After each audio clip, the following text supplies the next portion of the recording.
We are congregation Sukkot Shalom, a sukkah of peace, a shelter of peace. A sukkah is a simple structure, impermanent, fragile, and open.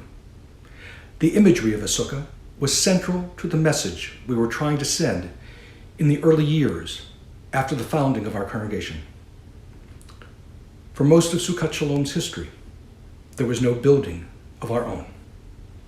We shared sacred space with First Congregational Church of Wilmette, the Church of Jesus Christ of the Latter-day Saints, and we used the Wilmette Community Recreation Center and held services often in Gilson Park at the Lakefront Shelter. The congregation has always existed because of the people of the community, not because of bricks and mortar. We now have a wonderful building of our own and an inspiring sanctuary where we meet to pray together. But we also remember what it was like to be a congregation without a building. And now, we unexpectedly find ourselves in that same condition.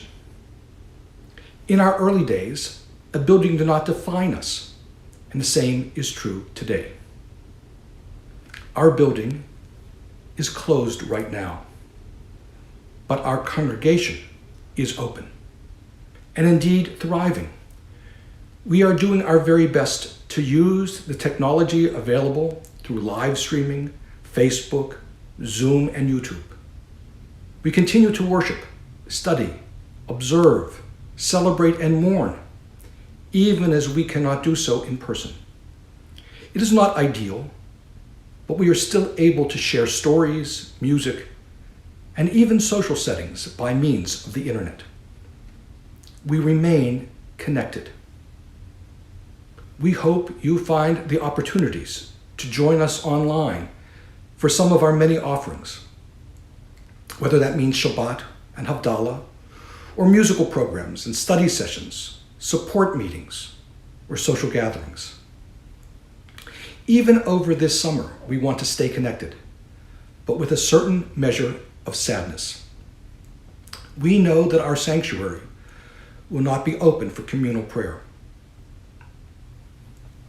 Of course, we are anxious to return to our physical, spiritual home. We want to see each other in person, greet, and embrace one another. But we also must be wise and thoughtful. The health, safety, and well-being of our community must be our highest priority. In all likelihood, even at the high holy days, we will not be able to worship in our usual fashion. We are working very hard to create dynamic, inspiring, and meaningful experiences for Rosh Hashanah and Yom Kippur, but we know they will be different.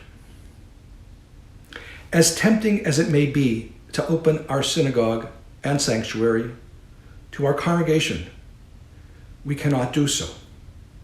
The risks are simply too great. We are dependent on the advice and wisdom of scientists and medical professionals. Only when it is safe for groups to gather together, pray, and sing will we follow that advice and return to our sanctuary. In our Torah, we are in the reading cycle that brings us to the book of Numbers, the fourth book of the Torah. In Hebrew, it is called Bamidbar, in the desert, in the wilderness. This is a book of wandering. The children of Israel carried their tabernacle, their holy place, with them wherever they went. Sukkot Shalom began its institutional journey carrying its Torah, prayer books, and message to shared sacred spaces and into members' homes. There is a part of me that has a certain nostalgia for the early years of Sukkot Shalom's wanderings together. That time demanded flexibility, creativity, adaptability. Don't get me wrong, I do not regret our owning our wonderful physical home, I take great joy in it. But I also know that we were a sacred, holy congregation long before we had a physical home of our own. So today, we remain a vibrant, spiritual community as we connect to each other through the latest uses of technology. This current pandemic crisis can allow us to rediscover the nature of a true congregation, defined by the people who find their home here, wherever we might be. We hope that soon we will be able to worship together, in person, in sacred space. But we will do so only when we can be assured of the safety and health of all of our congregants.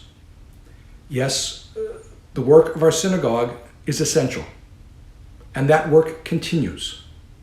Sukkot Shalom remains a shelter of peace, open to all. Shabbat Shalom.